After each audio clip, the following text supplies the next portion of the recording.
Fie minia. Long live Ghana, man. Long live the baby, man. One time. So come go to Jenny Mumpire. So come for we are fire. I'm ready, but to you. Ghana, my dear, but to you. Let me free Ghana. The man penny I would cano your friend on Dr. Nkrumah. Yeah, mini sign when my dear number your mama. I send back up baby na mentia. I am in one. Here on no J fan who ye. Get Naraya Sassin ye. I have what they did my ye. Mojana no here gunya de to her my ye. A room in never to say a bay be at was all. Can I be a bay? I'm in a way. I'm in a time. I'm in a day. Well, so.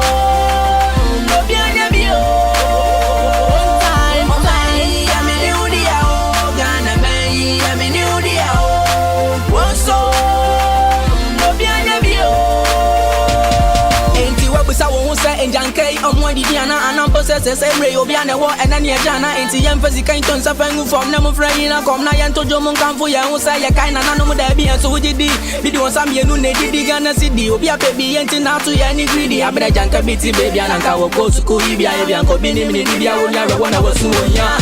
Rene see my back when the players to San Ancutia can dance so woke up Parliament I can't go and I was say Mutu to me come to my power man for Jankan Koya Bawana as a Maza Bibia woman from Goshabun Samtawa and yes I Koti power when one could try a bank hour. When you mean answer, and your banner, your Casagua, may they are down in power. Yes, Muntia, Ghana man, you pana.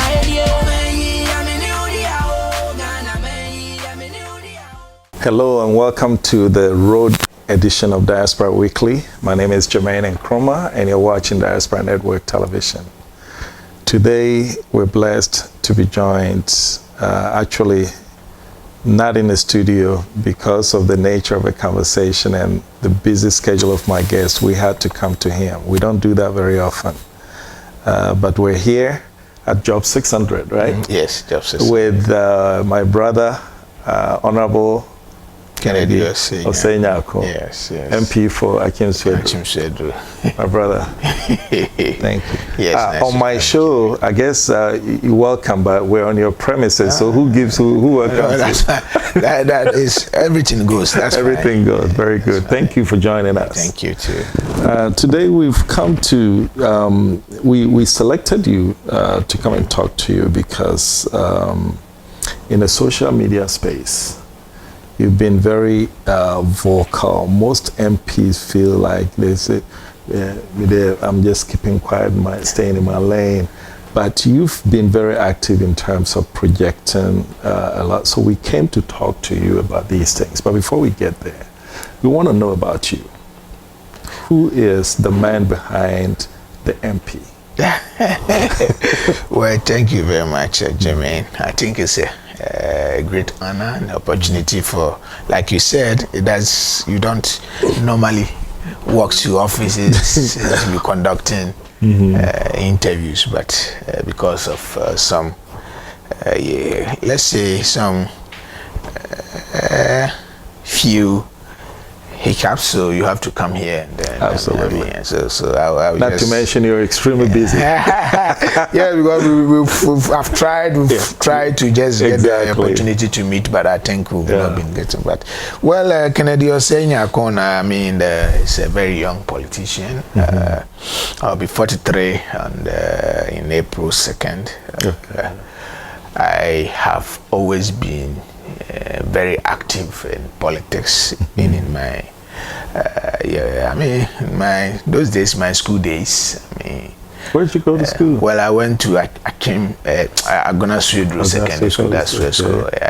So I've been very active in politics. I remember it all started in '96, though I didn't have any voting rights. I was not due to vote, but we were working involved. I was at secondary school by then. That was where it all started, because by then MPP went to the 92 election and lost, let's say, the stolen verdict. So 96 we decided to just join, and those days they were working through the various student unions, and I was very active in it. So I have been very much involved in in MPP politics from then. And in 2000, I had the opportunity to vote for President Kufuor, and I did again 2004 and 2008. So since then, I've been voting, but I have spent most of my life then in the private space. Okay. So in 2012, I had the opportunity to represent the MPP, or the good people of Akim Suedu, on the ticket of the Elephant. Okay. So I came to Parliament at the age of 33 years. Oh, a young man. Yes, yeah, very Didn't young. you have a stint in the United States at some point? Yeah, that's right. Yes, that's where my family. How long were you there? Well, it was within for 9 years. 9 years. Yes. So very good. Yes, so what took you there? Well, you finish, you complete school, and you're looking for opportunity. That time, did you guys have COMSO? Because COMSO, we had COMSO in the 70s. No. So I wanted to just go look for some. Okay. So that is what led me there. Okay. But when I came, I came at the tail end. Initially, I came at the tail end on President Kufuor's era. Okay. So I know you normally come when it's election, you vote and go. Right. But who goes to America for 9 years and come back for good?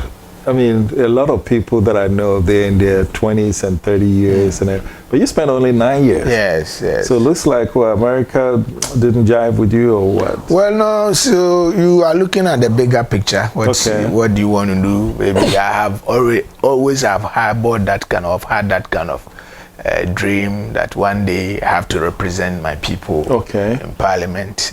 How do you do that? Is it to stay in America and be coming of not touching base with the people? So I said, well, why don't you come? If you find something small doing, you do it. You get closer to your constituency, give them the kind of help that you have. So maybe at a point in time you will join. So basically that is all. I'm married with 2 kids, and I had I did marketing first to the postgraduate level, after which I did executive masters in project management. Did you go to uni here?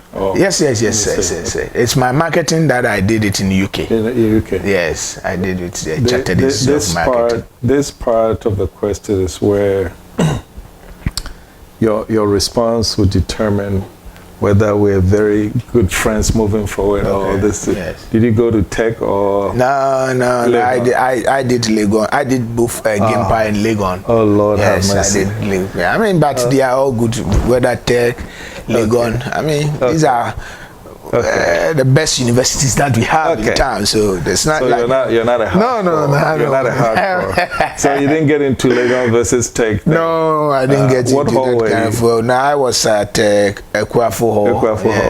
Okay, so you're pretty laid back. You usually want to worry about the Katanga and the Commonwealth. I don't want to go there. Because you have to be hard to be able to go to those. Places. I didn't have that kind of. Right. I didn't have that kind of mojo, so I can't go there. And so how did it all get started with you in the political space? So I remember in somewhere 2010, I visited my village. By then I think the MPP was then in opposition, and they had done their primaries.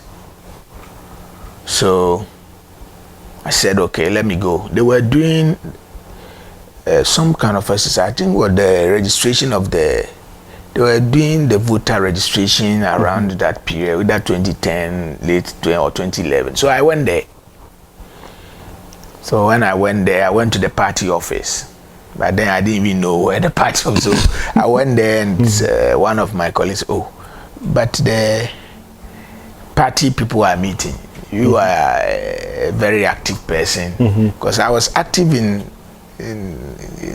Accra here. So why don't you go and say hello to them? So I went there, I saw them, I supported a little. They appreciated it. So from there, then I said, okay, if they can accept whatever support that I give it to them, why don't I continue and time ask them what their needs are so I can be able to. Okay.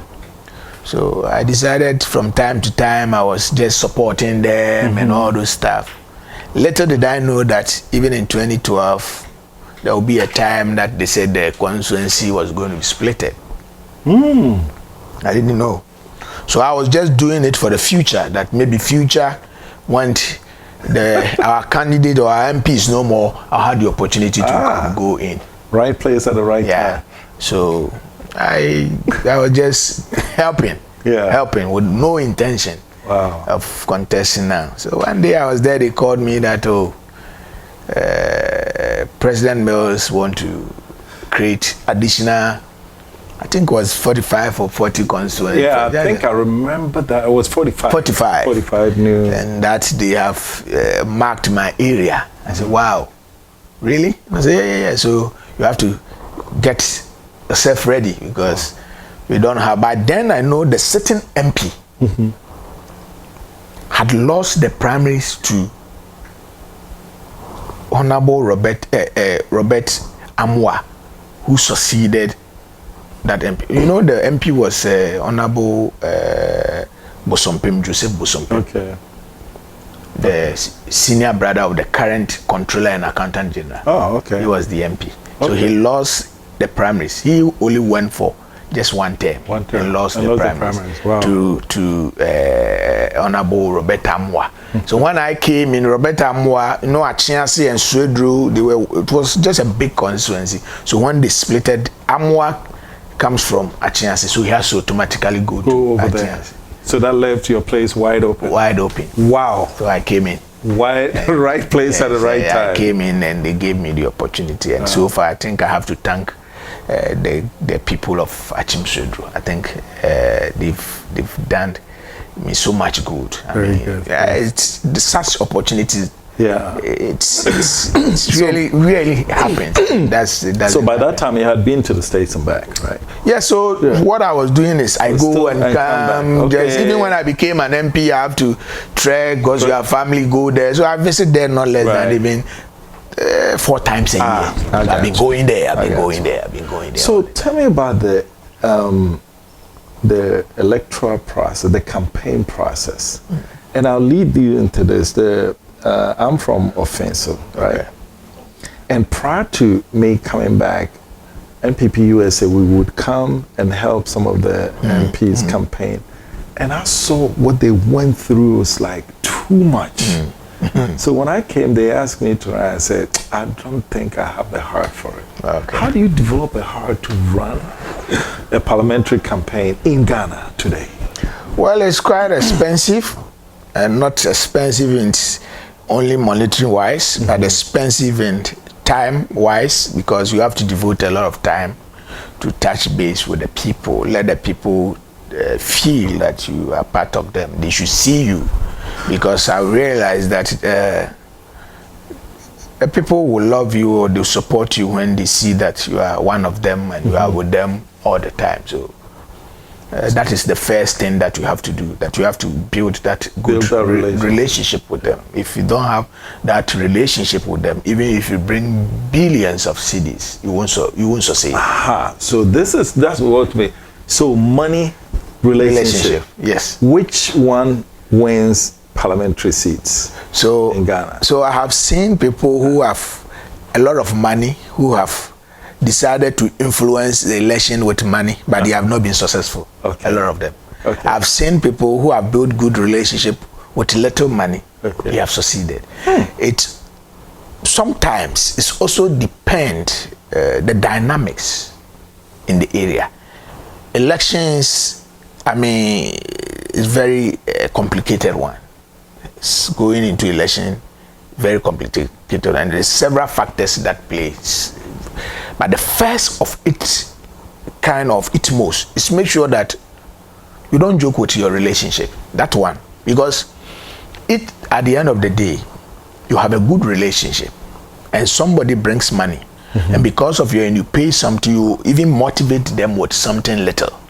they will appreciate the little that God. They know they are with you all the time. Okay. And they're able to come and share their problems with you, and you're able to address, even not in full, you're able to meet them halfway. So they appreciate that. So give us some examples of non-monetary relationship building mechanisms. Okay, so here the way our system is set, there are a lot of people, some traditions people cherish a lot, attending funerals, wedding programs, naming ceremonies, opening your door for anybody at all to come in, sharing a beer or a bottle of whatever wine with anybody. You don't discriminate. Visiting them, giving them a surprise visit in their villages or whatever they are. That is what they cherish. Playing soccer with them? Well, I'm not a football person. I can't play. I like watching, but I can't play. Working. But I enjoy gathering them, sitting them down, and cracking some bottles and all those, joking, eating together, and that is what they appreciate. Okay. Because they haven't had that kind of experience before. That we were taught, or when we were growing up, all the MPs that came, we saw them as they were up there. Yeah. And you cannot go close to them. So when you hang with them, so is that what this person is down to earth? So we have some MPs who can do that, and they're happy. So that is what. So then, when you do that, and the time comes that the little that you support them, they appreciate it. I can come in with whatever part, and I come with thousands. They'll still take my money. They will take those. That's what it's those, they will just blow it and tell you that, hey, you know what? You have to go and join the queue. It's not your time now. But they won't tell it in your face. They will take it before. So then you have to learn that it's not your time. You have to go and join the queue and come back some other time. Well, I tell you what. For me personally, I respect MPs for that purpose, because when I look at what you go through to earn the vote, and I know I'm like, okay, I salute you guys for doing that. But now you're in Parliament, and we've seen parliamentary cohesion. How would you describe how MPs work together in Parliament? Sometimes, you see, the impression created out there is that MPs are, especially those from different political parties, are always on the throat of each other. But when we come to Parliament, I wish we would have come at a time that maybe we are at our cafeteria. You see, we eat together. We do everything together. We share drinks. If like I have decided today to make some lunch, you see both NDC, MPP, all will be sharing here. So the impression created out there is different. But you see, when we go on the floor, it is promoting and protecting the ideologies of your political party and the people that you represent. So we live nicely outside the cameras, but when we are on camera, you have to espouse. You have to you represent some people. You represent a constituency, and you represent a party. So it's nothing personal. No, they're trying to win. Yes, sort of like football. That's how it is. If I play for Kotoko, you play for us. We're supposed to be enemies on the field. Yes, but when we finish, you will come and see us. Even in the tunnel. You see, we exchanging. Don't you see when they play, they exchange their shirt and they'll be laughing. But when they're on the field, even if you are my brother and you are playing for a different team and there's something so I will get angry, mad at you, because they should see that kind of that I'm pushing. But what about the fights, though? I mean, our granted Ghana is not common, but it happened in this session. What happened there? For that one, I would describe it as an SSS, and it's unparliamentary. I have been in that. This is my third term as a member of Parliament. So since I came in 2013, that's sixth Parliament, we have not witnessed such behaviors from members of parliament, to the extent that you see people trying to heckle each other and all those things. I think it is not healthy for our democracy.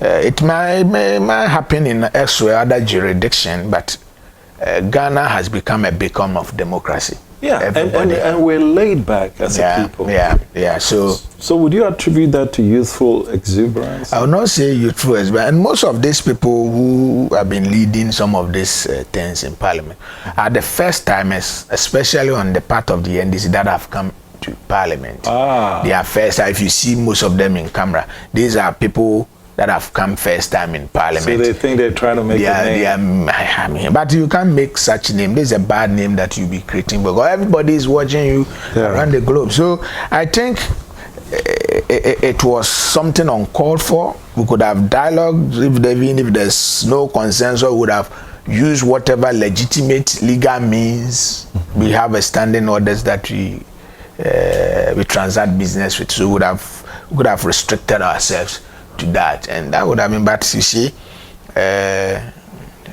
you have a party who thinks that it is time for them to also return back to government, and you have a government who also think that 8 years cycle need to be break. Yeah. So you want to break. So this is going to be a contentious. Yes. So and they hear you all the time to say, and they've seen some policies you want to bring that they think that it can oil the machine for you to be able to push that agenda. They say they will not allow you. Is that what's pushing the opposition to e-levy? Exactly, because who would go and buy a gun? Will you be able to hand over a gun to your enemy? So the e-levy represents a gun to the NDC? Yes, so NDC helping us to pass the bill is like they are handing over a gun to us. Really? To finish, yes, because he thinks that a government will have additional revenue stream which had not been existed before of almost about 7 billion for the first year. And they know what 7 billion can do. In 2023, they are projecting it to increase to maybe about 10 billion. So they are projected that from today now to 2024, you'll be having in excess of almost about 30 billion. Okay. And you want to break the 8. Do you think they are going to? But the money is not going to MPP pocket. It's coming to Ghana to do things for Ghana. No. Who is governing? It's the MPP that is governing. It's money that they have. They can do so many infrastructure. They can pay to construct road. They can do whatever they want to do with that money.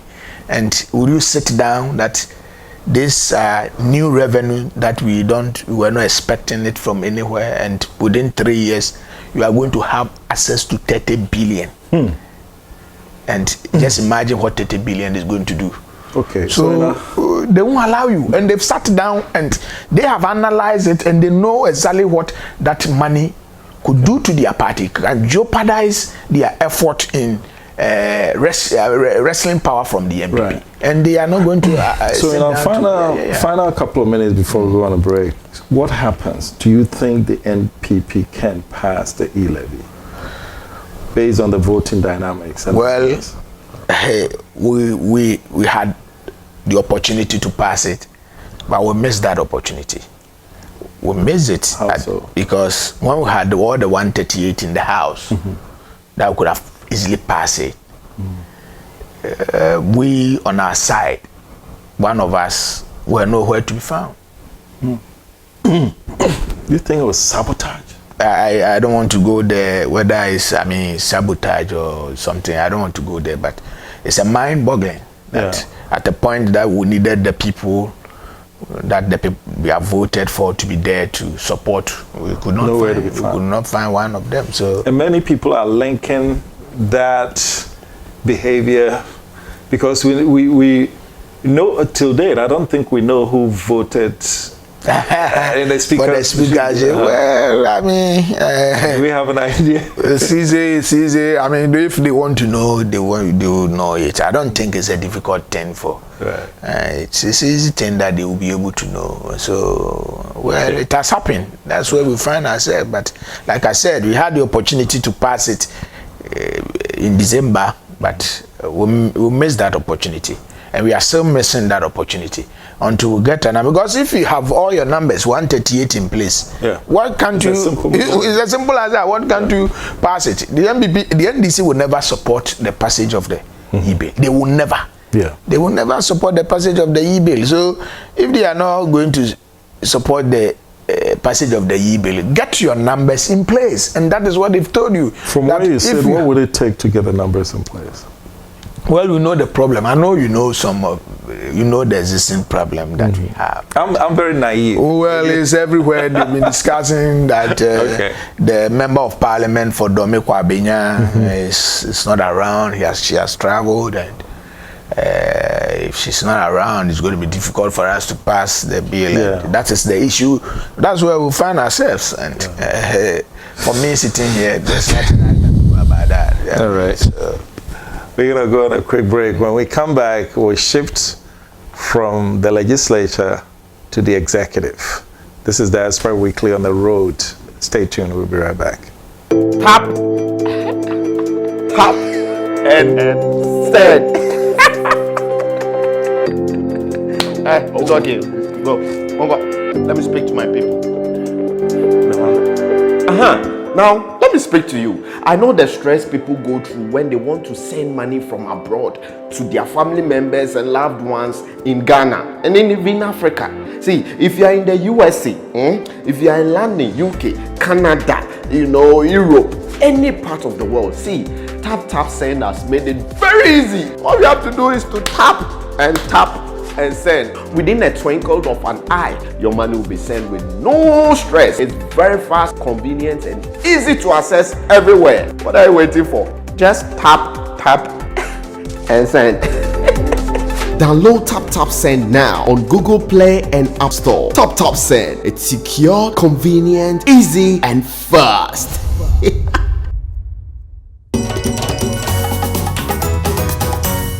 Welcome back to the road edition of Diaspora Weekly. You're watching Diaspora Network Television. My name is Jermaine Nkrumah. Before we go on the next segment, I want to introduce something to you. It's very simple. It's called Tap, and Send. This is a money transfer company based in the UK, and with their system, you can send money to 19 countries in Africa from virtually all of Europe and North America. So it's simple. Go to the internet, look for Tap, Send. And here's the good thing. When you download using DNT as your code, you get to save $10 free or €5 or £5 towards your first transaction. Tap, Send, the latest way to send money. Welcome back, Honorable. Now we get to the gist of this administration. You were formerly Deputy Minister for Agriculture. Has this administration done as poorly as Ghanaians think it has? Well, that would be an unfortunate statement or comment from anybody at all, because if you look at the kind of job or work that the MP government have done, the Akufo-Addo and Baomi have, no government in the history of this country have done that. That's a bold statement. Yes. I can say nobody in the history of this country, no government has been able to do the kind of work when we come back. If you are talking about roads, if you are talking about education, if you are talking about agriculture, we are talking about the health. So tell us some of the things that the people don't know. It looks like there's a clutter of activities.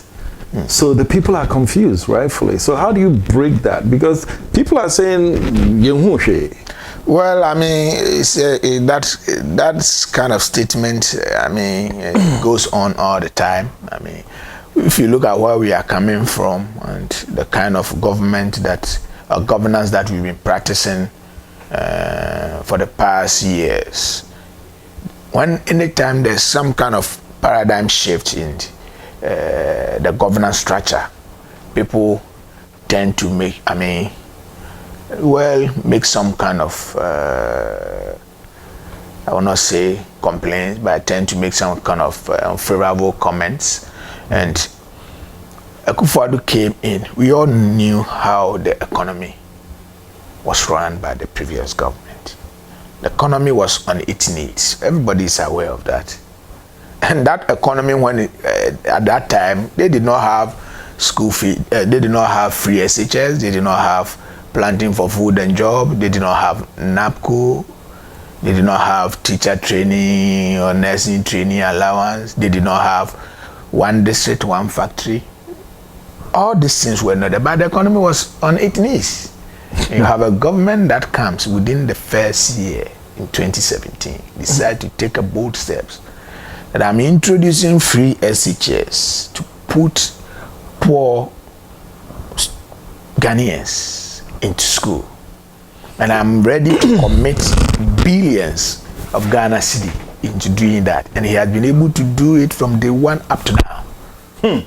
So why is it so important to educate everybody? Well, education is the light. I mean, if you look at, sometimes you want to compare ourselves to South Korea, Hong Kong, and Singapore, and other places. If they have not gotten education, I'm not sure, because educated population or country means that there is a clear path for prosperity. Because if the people are not educated, and they are as useless as any other thing. Even if you give them how are they going to read? It's easy to lie to them. Yeah. So that has been bane, and it has been there. That is why even the people, that's why I'm saying, when there's a paradigm shift, like you want people now who have gotten a little bit enlightenment to be able to also, let's say, shape their thinking becomes very difficult, but gradually it will take time. It's not going to be very easy, and especially when you have a society where the elite or the educated ones are the ones that lead this kind of lies. It becomes so difficult to be able to control the thinking of the poor people. Because these are educated people in the society, and they reverse so much, and they are the very people who throw that. Because sometimes when you look at you hear and listen to some of the conversations, it's mind blowing. I mean, it's mind blowing. You see the lack, you see the lack of unpatriotism, and so this guy, Honorable Kujeto Ablakwa, you know, we're Diaspora Network Television. This is an interview, but I hope he's listening to this part, okay?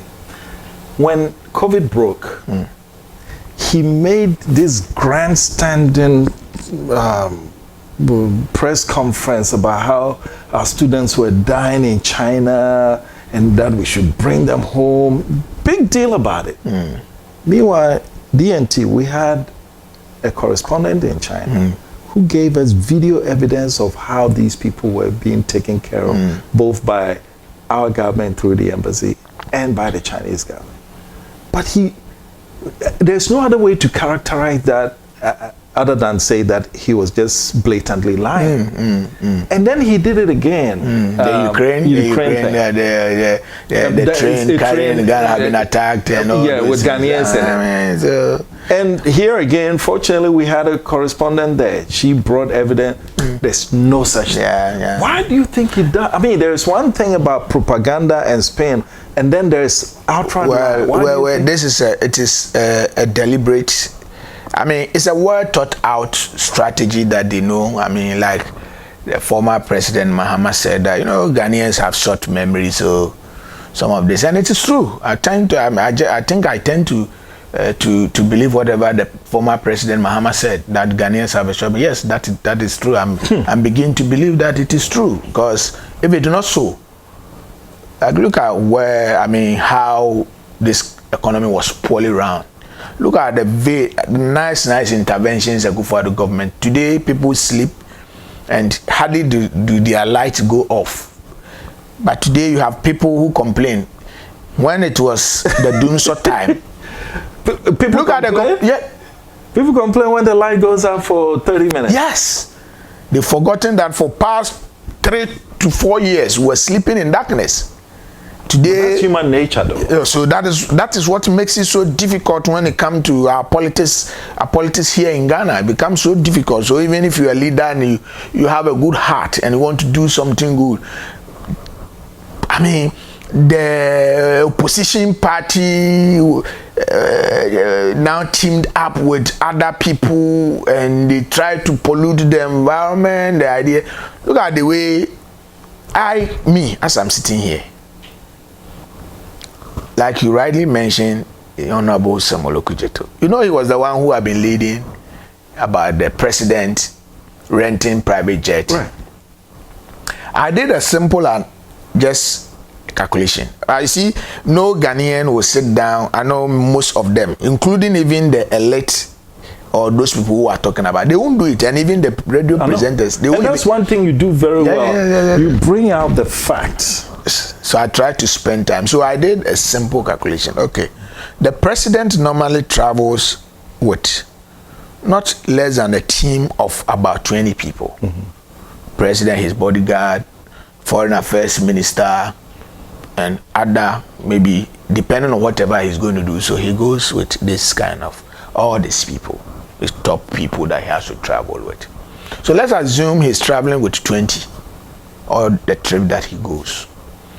And these are, maybe some are ministers, some are CEOs, some are top guys that he has to go with. And they are even using a commercial flight. I know, let's say a business, maybe the president might want to have the first class, maybe go to first class, maybe the president, foreign affairs minister, maybe 2 people would want to go, so let's just give them, the rest will be sitting in the business class.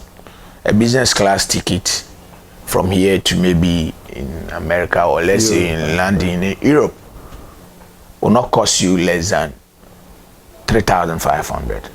That is off peak. Actually, you're talking 5,000 and up. Yeah, so that's off peak. But during peak season, you'll be paying almost about 6,000. So let's say they are going to Europe and they have 20 people, and all of them they all decide to use even business class, and they are paying 6,000. Multiply 6,000. That's 120,000. Okay, so that's 120,000. So he goes and say that, okay, I don't know, I don't know how much government pays for the private jet he has been talking about. The government spends $14,000. And he said the shower. He was. I think it was. I mean, he just want to spice it to just get the people. But I hear you. We actually did the maths.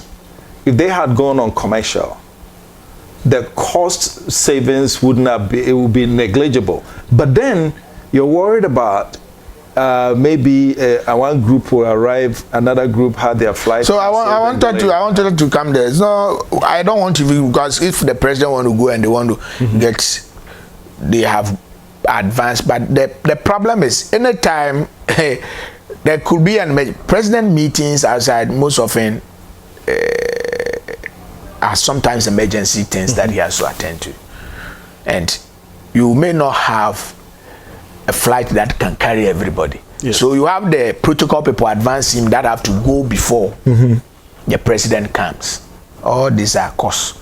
So it will always be nice that the president may want to travel with the team together, so that they arrive and whatever they have to do, they do it. So it makes sense that president want to go with a chartered flight. I don't know where Okudzeto went to get the cost, whether it is the open market cost that he's quoting, or he has cited some kind of, but that is what he has put around, and people has also believed in it, that president. But I just mentioned, you are paying 120,000 to maybe to Europe and come back. And if I can rent a 5-hour or 6-hour plane, and let's say he's talking about 14,000. How much is 14,000 multiplied by 6 hours? 6 is about 84. So what is the big deal about that? And what is the big deal about that? Here's another component. Remember, this was post-COVID. I think that was the first trip after COVID. Commercial flight, yes, people are going to be tested, but we know how that goes. But in this case, if it's a chartered jet, we know everybody in the plane is vaccinated. So the exposure to possible COVID contamination must be factored in. So they are not looking at that. I mean, the propaganda out there is that you are suffering is spending 14,000, which is not true. I mean, I think. But you see how it would be easy for the man on the street to. Yes, yeah, that's what I'm saying. I'm saying that yes, he put a figure out. They're just big like that, people to talk. And the problem too I have with our own people is that some of this issue, irrespective of, just put whatever it is. Like I've done this comparative cost benefit analysis. If it's going to cost me 84,000 to travel that 6 hours, and if I should go with a commercial one, it's going to cost me 120,000. It doesn't make sense that I go with a commercial. It's better I go with a chartered flight, but I'm not sure they have sat down to do this kind of analysis to tell them, one, the convenience of traveling with, one, we are going to save a lot of cost, unless you are saying the president, when he travels alone, so he pays only that $6,000 or $5,000 and he goes alone. Have you ever seen any president traveling with it? It's not done anywhere. But let's get back with the things, the interventions. Why is it that the various interventions are not registering with the people, and do you have some of those that the rest of the public doesn't know that they should know? Well, the key flagship programs, like I've already told you, that free SHS was number one. The NAPCO 1D 1F was also there. These are very key and prominent programs. The One Village One Dam that was there, that we decided to also embark on. What did that Planting for Food on Jobs? Yes, you were a part of it. Yes. What difference did it make in the economy in terms of the food we import and what we don't import? And you have some numbers for us. So the focus and the target was on the smallholder farmers. So government says that, why don't you support the smallholder farmers to produce, especially those doing between let's say 3 to 5 acre farm. Let us give them subsidized fertilizers, seed and other input. But I think it has worked well. But at the point in time, this crook, a lot of crook in the system that decided to take advantage of these free fertilizers, and decided to smuggle some of our fertilizers to the neighboring countries. You hear all the time. Wow. Yes, you hear all the time they smuggle some of our fertilizers to other neighboring countries because it is cheaper, it's subsidized here, and they can get money if they smuggle it. So whilst government is thinking about how to support the ordinary farmer, the smallholder farmer, to produce more for us to get more food at the market and cheaper food. Some were also a cartel were also planning. So it's like counterproductive. We are trying to support, but some are also small. But we've been able to mitigate that kind of aspect where people smuggle the fertilizer too. But I think every program that you introduce, after a certain point in time, a maximum 5 years, you need to review the program. Okay, so it is time for government to review all those flagship programs. Okay, free SHS, I've done it for 5 years. What are the teething problems? What is giving us so much headache? Where have we made successes and where we are failing? Okay, so if they think, government think that A, B, C, D like this, we can take it off and make it better and do it this way, government can decide to do. On the planting for food and job, I think that we have done much when it comes to a smallholder farmer. Our focus now should be on the commercial farmers. But they produce in large quantity. They do 1,000 hectares and above. They are the ones when they produce, we get enough to do. Not the subsistence farmers. A smallholder farmer does 3 acres, he's chopping some with the family. He has some to save for the family, and just a few of them that he can sell. We should focus on the commercial farmers too, as well. Like cocoa output. Yes. What are the numbers? Last year I think they did 1 million, and we've crossed 1 million. Yes, we did in 20. They did 1,032,000 metric tons. What year, last year? Yes, that is the 2021 cocoa season. When we came in, what was the output? I think it was around. We met it around. Is it around 850 or 830 thereabout? 830. Yeah. But then it was up before it came down? Well, it was, they made, I think there was once that, I don't know whether during President Mills' time, they had 1 million metric tons, and it dropped. It dropped after President Mills and Mahama took over. It dropped to 830 or about 780,000 metric tons. Okay.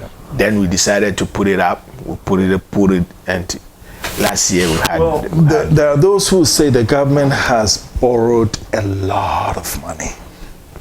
And when you talk about free SHS, Plan for Food and Jobs, One District, One Factory, ambulance, and everything, a rough math in my head still feels like, no, there are some stuff missing. Like, what can you tell us about, say, the railway industry, for example? Well, let me talk something a little bit about the borrowing. I mean, sometimes I say people who speak and say the government has borrowed too much and they can't see whatever government has used the money for. I mean, either they speak from the point of ignorance or they are just trying to be mischievous. If it's not ignorance, then they are trying to be mischievous. Okay. If you pick the debt, let's just pick the annual debt management report of this country. Since 2017, this government have been paying for loans that the NDC government took for projects. This government was the one who paid for all the money for circle interchange. It's in the report. I can open for you. I've circled it. After that, I'll push everything. We paid for all the money, the loan. NDC government did not pay a penny. We paid for all the Kasua interchange, all the roads that they did in Kasua, that they have been trumpeting. We paid for it. You didn't know about that? I'm telling you, several projects. Most of the hospitals that they are touting, that Korea will build all this hospital. Yes, it's inside. I will show you. After, I will show you everything. And I see it's because people don't read.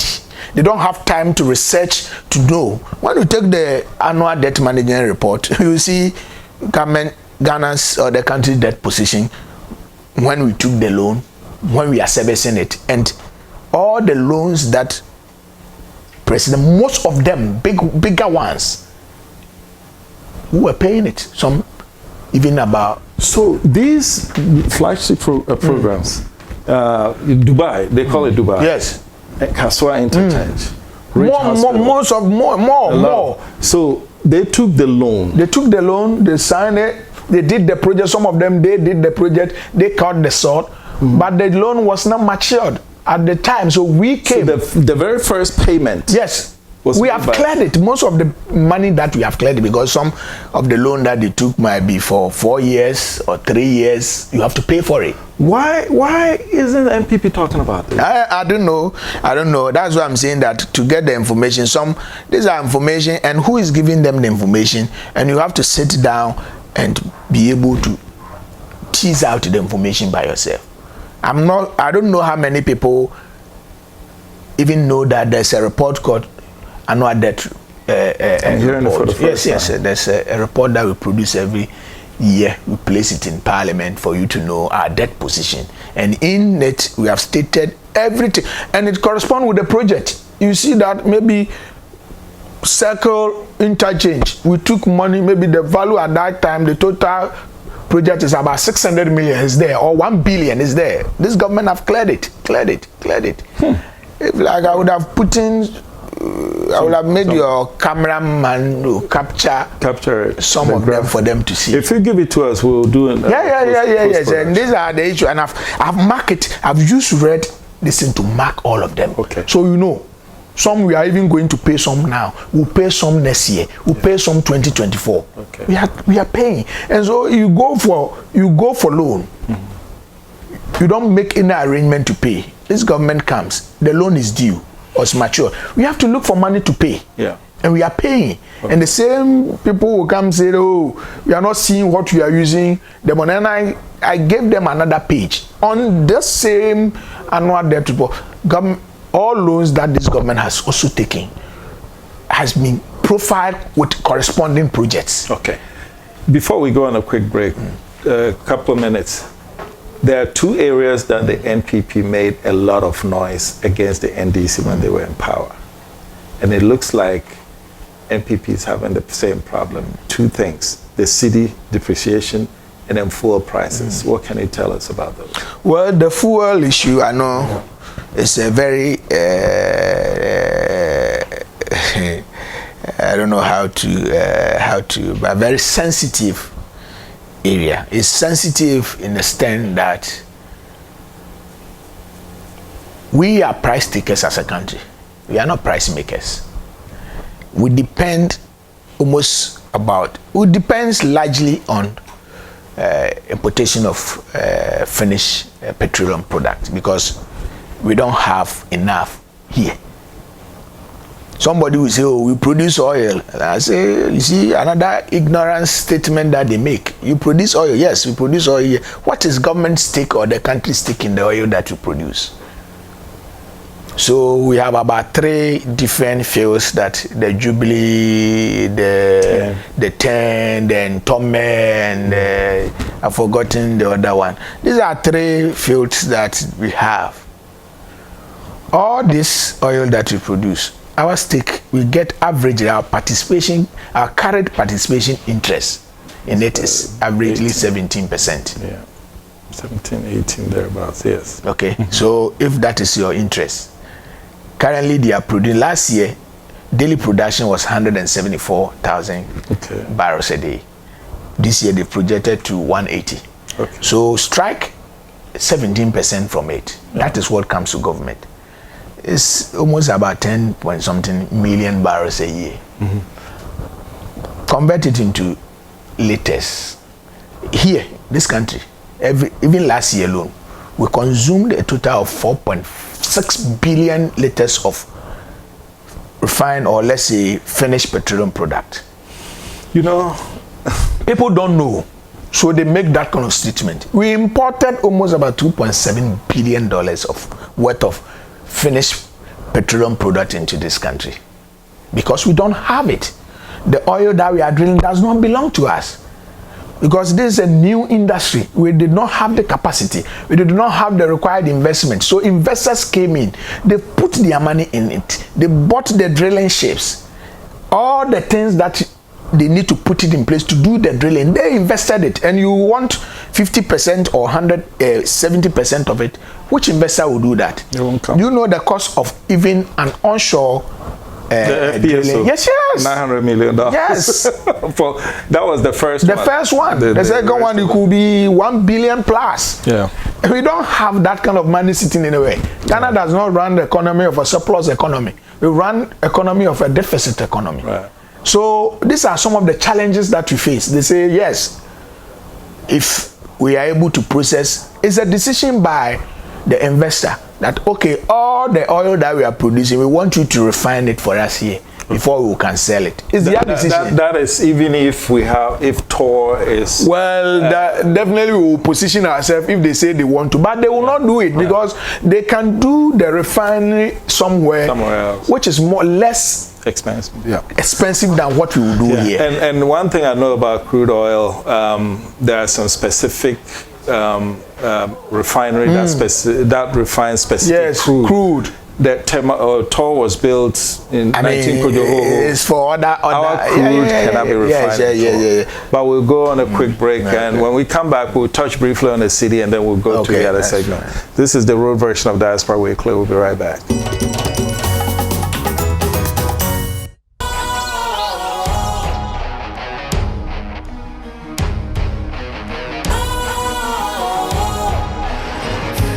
Cool, fresh and trendy with a new look. Makes you feel real good, that refreshing vibe. Satisfies you right just the way you like. Do you know? Do you know? Do you know? Ain't gotta do it alone. Specialized makes you flow. Anytime.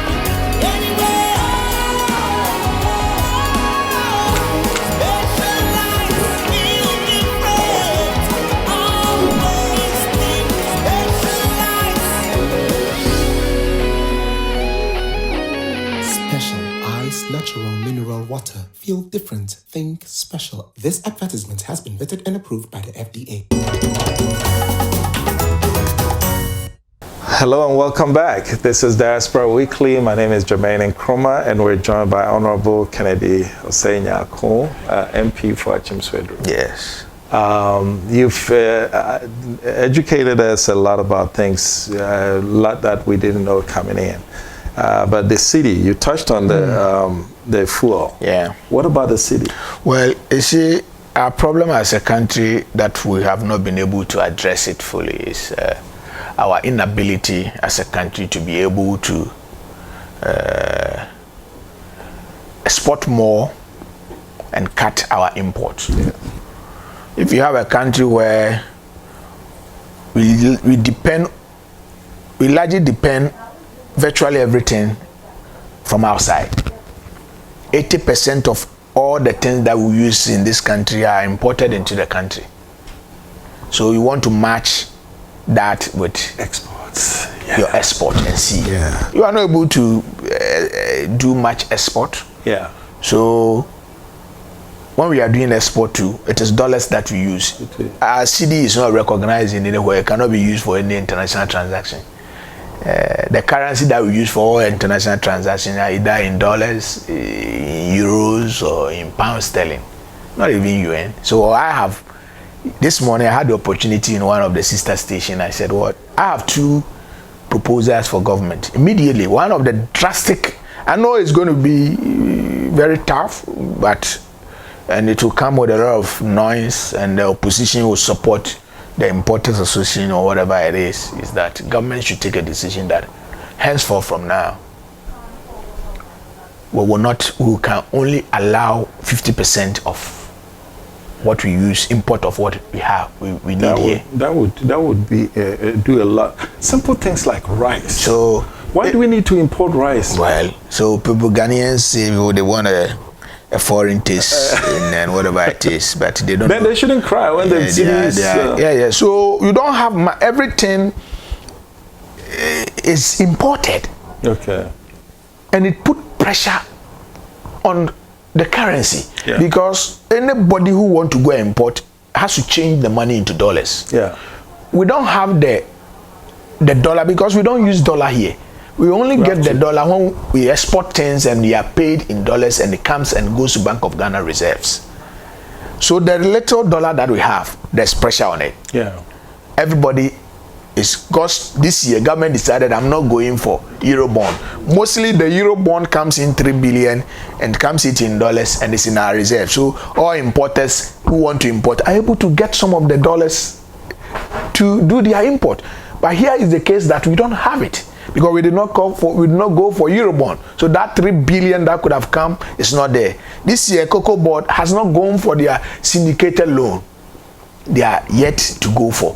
That 1.5 or 1.3 billion would have also come. So within a short time, we'll be having almost about $4 to $5 billion, and importers can get. So the pressure on the it will come. It's always down. Okay. But we did not go this time around. Okay. So the little in the system is whatsoever, and because Bank of Ghana don't want to deplete the reserve, he tries to control how to release the dollars. Now the black market has gotten the opportunity because the dollar is not in the system. They are selling it high. They are taking advantage and selling it high. So it is something that is a structural problem, and that's why I'm saying that there should be a decision that we are reducing import by 50%. All the things that we can get it here, we are not going to allow for it to be imported into this country. And it's a decision that they have to. And then secondly, they have to also, Bank of Ghana should now start to also look for other, let's say, international transacting currency, like the UN. Why should somebody in Ghana, maybe in Ghana here, trading in China, going to buy something, goods from China, use dollars? Use dollars. Why? Instead of when you give the person even in dollars, when they go, they change the thing in UN. So that's actually interesting. I haven't thought about that. If I'm going to order from UK, yes, I should use pounds. Pounds. China, you have to pay UN. If you are going to Turkey to buy things, you use the Turkey currency. Because the dollar is an international market. Wherever I'm going, UN2 has become UN2. We have to pay. UN2 is it is a transaction to. And China would even like. Yes. Wow. So it's something that we have to start thinking about it, because when we are able to adopt another international currency that we can use for our transaction, the pressure on the dollar will now come down. That's actually a very good innovative. Finally, we want to touch on the diaspora. You are a diaspora. Yeah. And Diaspora Network Television, we want to officially thank you because you championed a private member bill to amend the dual citizenship bill to allow for those with other citizenship to be able to hold political. How is that going? Well, so I think we made progress. The bill was laid in Parliament, and we're expecting for the bill to be read for the first time. We started. I mean, last year, it was last year that we wanted, around December, we wanted to see it being read because there were some conditions that the bill or processes the bill has to go through. So all those conditions were satisfied, and we were expecting that in November we should have done the first reading. But November was a budget month, so you saw the chaos in the budget. And since November, there have been chaos in the House till now. Wow. And because of e-levy. Because of the e-levy. So all focus, nothing. When we came to Parliament January this year, nothing serious have been done because all the focus was on e-levy, no bill. So that is how come. So what's the fate of this dual citizenship bill? Do you? Well, we have. It's there. I mean, I am to a vote. It definitely will go to a vote because per the constitution, such bills, when it's being laid, is being referred to the committee of constitutional and legal affairs committee. So they are now they will be looking at it, after which it will go to Council of State for an advice, come back. We need to vote. We need 2/3 of the House to support it. I am doing my part already. People even some your colleagues, some even thought I've come to collect money from you people, and I'm doing the building. Wow. I say, hey, no, I'm just doing it for generations. Yeah. After us, maybe today nobody will have the benefit of it. Yeah. I have kids. My kids were all born outside. So tomorrow, if my kids want to come, do you say that because they are not fully Ghanaian and they are maybe because they have another citizenship? You deny them, and you don't want them to come. You know Netanyahu, Israel. He holds an American. Yeah. I know. Did he? Even Prime Minister, UK's Prime Minister, Boris. Boris Johnson. He was an American. He was born in New York. You don't know that he was born in New York. He was American. So what is it about Ghana that we seem to have a thing against diasporas?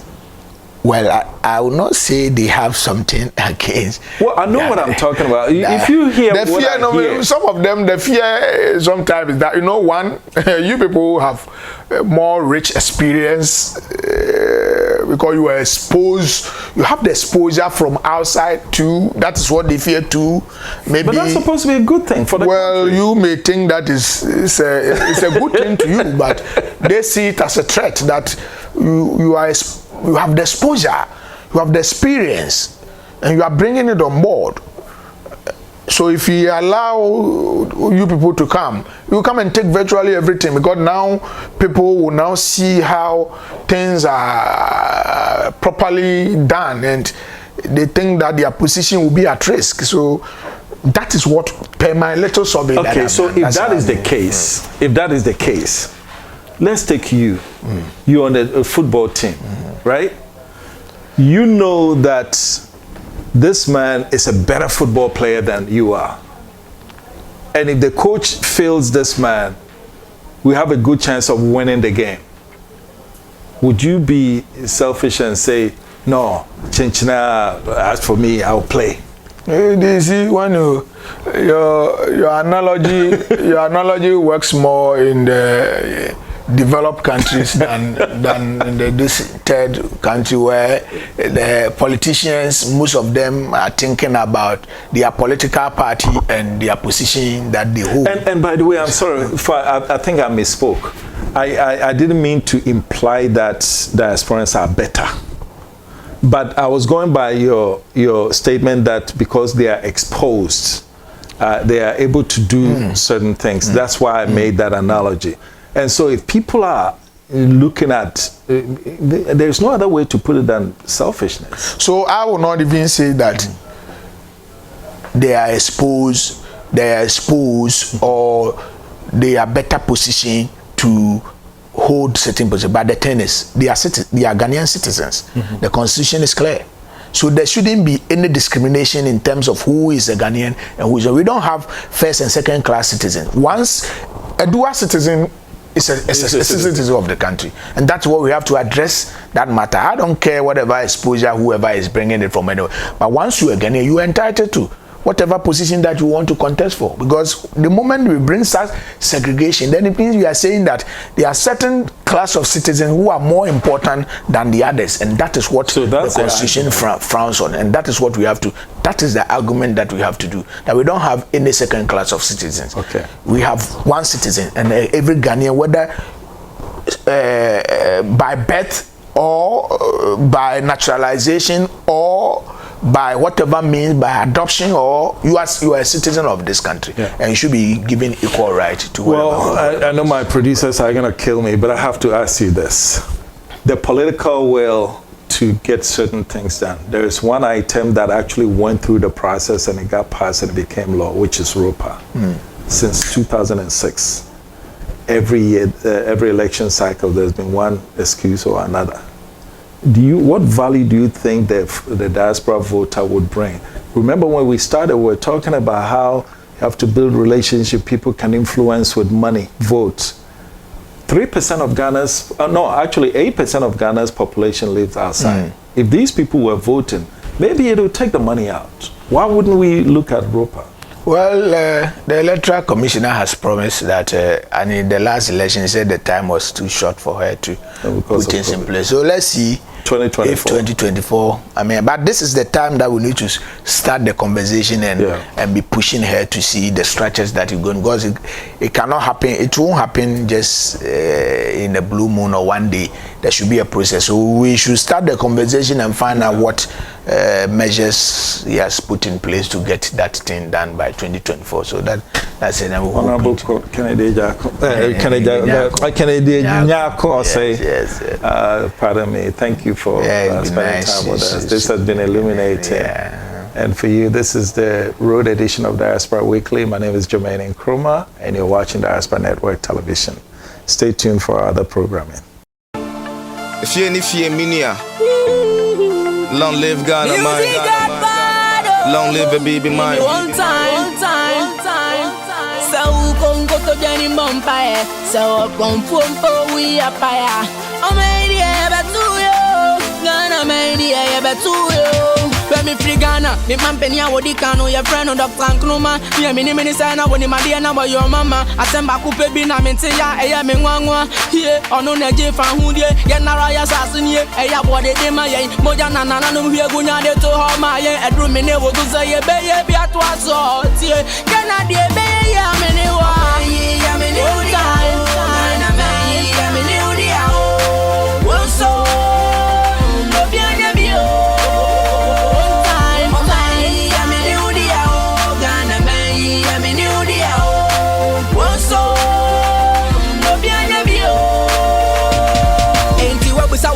Njankei omwadi diana anampose semre obiane wo enani ejana enti yemfezi kan ton safengu from na mo frayina kom na yento jomo kanfo ye hu say ye kan na no mo da bi enso wujidi bidi won sam ye nu ne didi Ghana city obi apebi yenti na to ye ni greedy abra janka biti baby ananka wo go school bia ye bia nko bi ni mi ni bia wo nya we wona wo su onya twene hu si ma ba ko yende twa to say na nkutie ken dan so wo ko parliament akona ko anazo say mundu to me kam ko to ma power me fa janka ko ya ba wana say masa bibia wo me fa ngo shabon sam tawa anya sana koti power when I go try a bank power when me nyansa sem enye ba na ye kasa kwa omeyi ye ya don in power ye muntie Ghana man you pana